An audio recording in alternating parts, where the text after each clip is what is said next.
pudieran trabajar la tierra y tener sus domicilios y sus mujeres e hijos para resolver el problema sexual.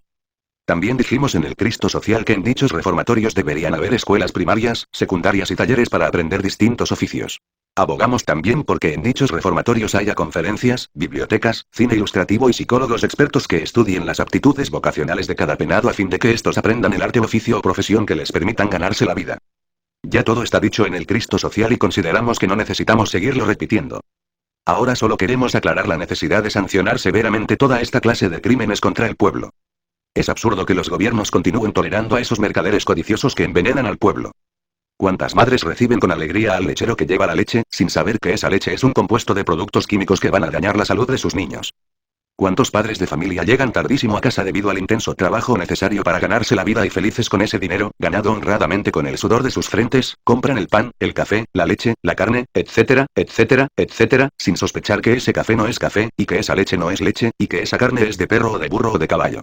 Así los infelices padres de familia, dan a sus hijos muchas veces muerte en vez de vida en forma inocente. Los asesinos del pueblo viven muy tranquilamente sin que la justicia humana los alcance. No es justo que los gobernantes de la tierra continúen tolerando a los asesinos del pueblo. Los gobernantes deben corregir todos estos errores y acabar con estas lacras sociales si no quieren también ser víctimas. Los cargos oficiales son temporales y los gobernantes de hoy serán mañana ciudadanos comunes y corrientes que tendrán que experimentar en carne viva aquellos errores que habiendo podido corregir a tiempo, no fueron capaces de corregir. El Partido Socialista Cristiano Latinoamericano debe propagar a los cuatro vientos para bien de la humanidad este capítulo titulado Crímenes contra el pueblo. Capítulo 37. El salario mínimo. La Ley Federal del Trabajo en la República de México, refiriéndose al salario mínimo, dice: salario mínimo es la cantidad menor que puede pagarse en efectivo a un trabajador por los servicios prestados en una jornada de trabajo. El salario mínimo deberá ser suficiente para satisfacer las necesidades normales de un jefe de familia en el orden material, social y cultural y para proveer a la educación obligatoria de los hijos. Actualmente el salario mínimo en todos los países de la América Latina no es suficiente, no alcanza a satisfacer las necesidades normales de un jefe de familia. El proletariado siempre ha vivido una vida infrahumana a pesar de tantas leyes, revoluciones, reformas, decretos, etcétera, etcétera, etcétera. En muchos países ni siquiera se ha fijado todavía el salario mínimo, y en aquellos donde ya se ha fijado, no es suficiente para satisfacer las necesidades materiales de un jefe de familia. La vida del proletariado es infrahumana en todos los países latinoamericanos. La propaganda de los periódicos asalariados vendidos al Estado, deslumbra a todos los pueblos, con aquello del alza de salarios, garantías sociales y fijación del salario mínimo, pero la realidad es muy distinta, el salario mínimo no alcanza para satisfacer las necesidades normales de un jefe de familia. En todos los tiempos al proletariado se le ha querido tener en la miseria. Es tan grave este problema, que por lo mismo grave, condujo a muchos países a la órbita comunista. Parece que ya hasta los pueblos se han acostumbrado a ver al proletariado en la miseria, se ha vuelto tan normal esta injusticia, que cuando se fija el salario mínimo y se eleva un poquito el salario, todo el mundo cree que ya los pobres proletarios están muy bien.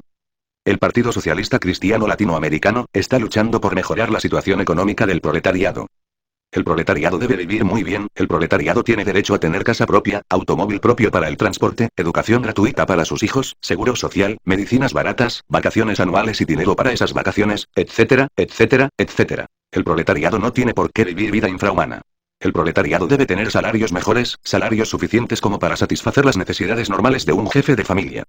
El Partido Socialista Cristiano debe establecer comités de proletarios en todos los pueblos, ciudades, aldeas, etc., comités que lucharán por el alza de salarios para los trabajadores. Las clases proletarias deben unirse para la lucha por sus derechos. Los líderes del socialismo cristiano latinoamericano deben luchar intensísimamente para unir a todos los proletarios. Los comités del proletariado deberán luchar con suma intensidad por la mejora de los salarios. El proletariado no tiene por qué vivir vida miserable. El proletariado debe reclamar sus derechos. Los salarios mínimos es apenas normal que sean generales para una o varias zonas económicas. También se puede hablar de salarios mínimos profesionales, para los oficios o trabajos especiales, y para determinadas clases de profesionales. Es necesario comprender que los salarios mínimos generales deben regir para todos los trabajadores, que nada tienen que ver con las distintas ramas de la industria, comercio, profesiones, oficios o trabajos especiales, etcétera, etcétera, etcétera. Cada zona económica tiene muchas ramas de profesionales, comercio, industrias, oficios especiales, etc. Es claro que para esta clase de trabajadores, el salario mínimo es diferente. Los trabajadores del campo necesitan luchar muchísimo por mejorar sus salarios, el salario mínimo de los trabajadores del campo está demasiado bajo en todos los países latinoamericanos. Deben establecerse comités socialistas cristianos en todos los campos para organizar a los trabajadores campesinos y luchar por la mejora de salarios.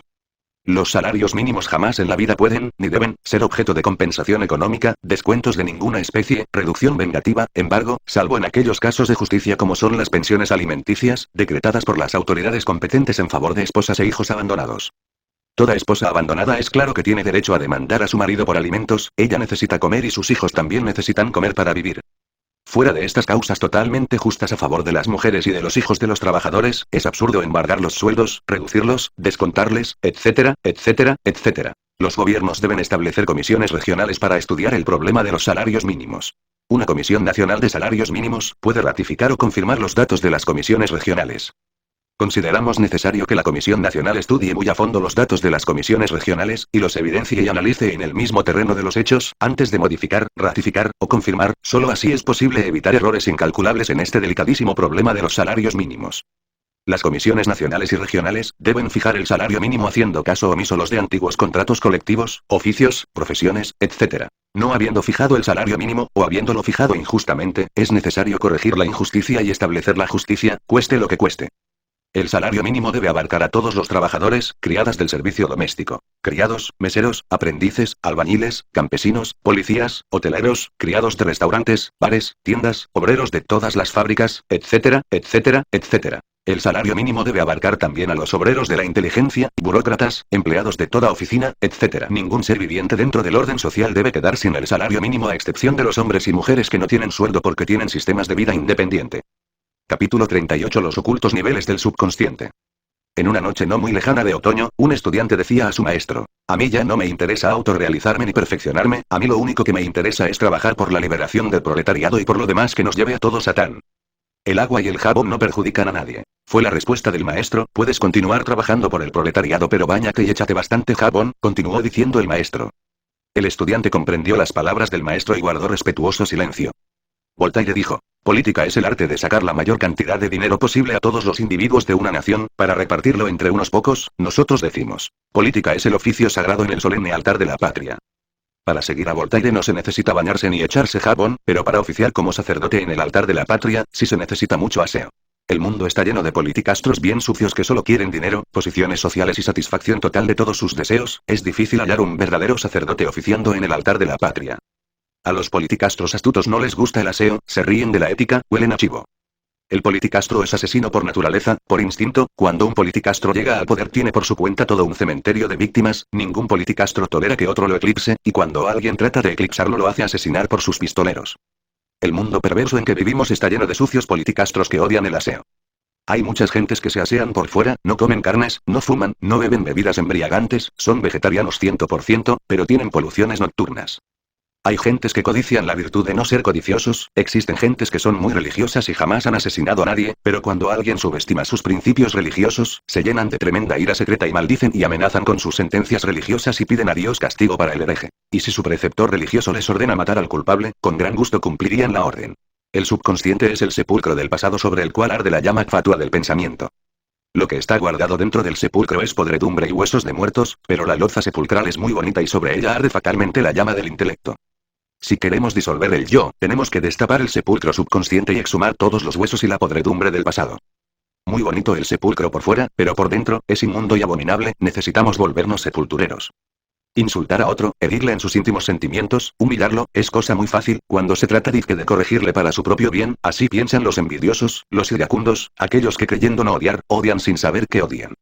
Muchas son las gentes que luchan en la vida por ser ricos, y trabajan, y ahorran y se esmeran en todo, pero el resorte secreto de todas sus actividades es la envidia secreta, la que se desconoce, la que no sale a la superficie, la que permanece guardada en el sepulcro del subconsciente.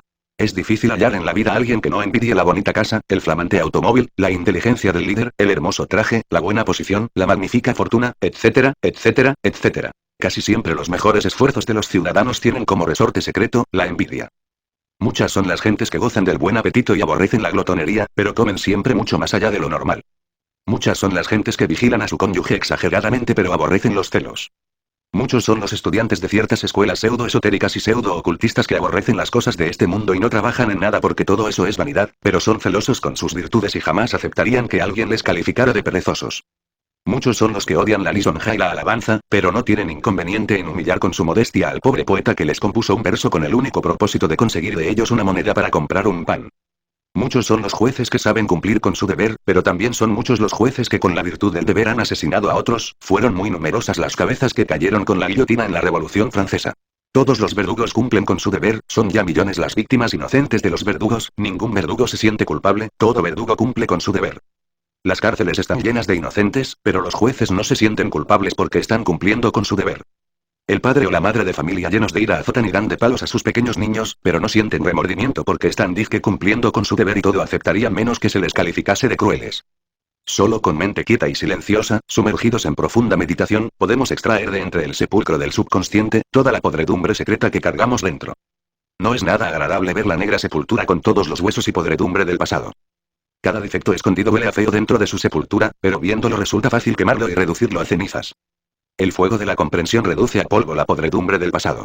Muchos estudiantes de psicología cuando analizan el subconsciente, cometen el error de dividirse entre analizador y analizado, intelecto y subconsciente, sujeto y objeto, perceptor y percibido, etc. Este tipo de división crea antagonismos y luchas entre intelecto y subconsciente, y donde hay luchas y batallas no puede haber quietud y silencio de la mente. Solo con quietud y silencio mental podemos extraer de entre la negra sepultura subconsciente, toda la podredumbre del pasado.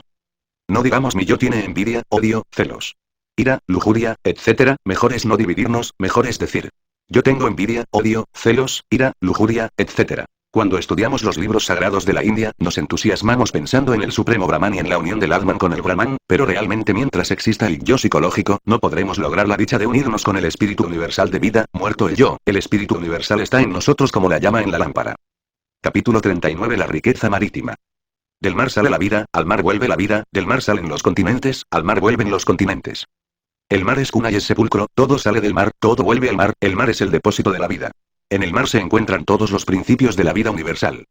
El hombre se ha dedicado a la conquista de tierras pero no ha conquistado el mar. La población humana aumenta en forma desorbitada, y ya dentro de pronto faltarán tierras para alimentar a la humanidad. Es escandaloso el aumento de población. Necesitamos conquistar el mar, debemos conquistar el mar, las riquezas del mar son incalculables. El mar puede alimentar y vestir a toda la especie humana, del mar podemos extraer riquezas infinitas. Es urgente aprender la industria marítima, es necesario crear la industria marítima. Del mar podemos sacar elementos para fabricar ropas, máquinas, ciudades, etc. Del mar podemos extraer nuevos tipos de alimentos, el mar puede darle de comer a toda la humana especie. Necesitamos conquistar el mar y desarrollar la industria marítima hasta un estado superlativo. Ha llegado la hora de comprender que podemos construir ciudades flotantes, ciudades marítimas. Ha llegado el momento de comprender la necesidad de construir fábricas submarinas. Del mar podremos extraer minerales, vegetales, animales y distintas sustancias necesarias para nuestra vida. Es necesario enriquecer nuestro sistema alimenticio con todos los elementos vitales del mar. Es necesario no eliminar las distintas familias de peces marítimos, es urgente cuidar los peces y seleccionarlos inteligentemente para nuestra alimentación. Está bien sacrificar aquellos ejemplares grandes y gordos, es estúpido sacrificar hembras útiles para la multiplicación y pequeños ejemplares en vías de crecimiento. Debemos crear fábricas submarinas con el único objeto de trabajar con todos aquellos elementos necesarios para la especie humana. Dichas fábricas deben tener puestos de pesca submarina, abrevaderos para las bestias submarinas, zonas oxigenadoras. En esos puestos o abrevaderos marítimos podemos seleccionar los peces y atrapar los que se necesitan para nuestra alimentación. Es estúpido sacrificar pescados pequeños inútiles e insuficientes para la alimentación. Necesitamos dejar de ser necios y estúpidos, necesitamos comprender la necesidad de cuidar con sumo esmero las riquezas de nuestra propia morada planetaria. Se nos ha dado una tierra rica y bella con enormes océanos que debemos cuidar. Es desde todo punto de vista absurdo y necio destruir las riquezas que se nos han dado. Las fábricas submarinas deberían tener enormes laboratorios y hombres de ciencia. Los peces sacrificados deben pasar por distintos procesos químicos hasta reducirse a fina harina impalpable. El transporte a altas sustancias debe hacerse en forma rápida y efectiva ya por medio de naves o de tuberías. Así la ciencia controlaría el alimento y se evitarían muchas enfermedades. Los peces y las frutas pueden alimentar a toda la especie humana, es justo ya no sacrificar más el ganado, se ha abusado demasiado sacrificando reses, bueno es cuidar esos animales y no acabar con esa especie. La conquista del mar es una necesidad, resulta estúpido pelearnos por algunas cuantas hectáreas de tierra, teniendo enormes océanos que no han sido conquistados. Si Hitler con su teoría del espacio vital hubiera conquistado el mar, a estas horas de la vida Alemania tendría bellas ciudades flotantes, y riquezas incalculables. Actualmente la República de Bolivia en la América Latina sufre por no tener una salida al mar. Sus vecinos no le han dado tal salida. Bien podría Bolivia establecer ciudades flotantes en el océano, así su problema quedaría solucionado. Muchos países necesitan espacio vital, pueden lograr dicho espacio sin necesidad de guerras, el mar les brinda el espacio vital que necesitan. Muy especialmente nos dirigimos a la República del Salvador. Los salvadoreños necesitan espacio vital porque su población aumenta y el territorio patrio es demasiado pequeño. Bien podrían los salvadoreños construir ciudades flotantes en el océano, el mar les brinda espacio vital. Sabemos muy bien que todo esto será rechazado por los necios de esta época de sabiondos, empero conviene saber que los necios de todos los tiempos se han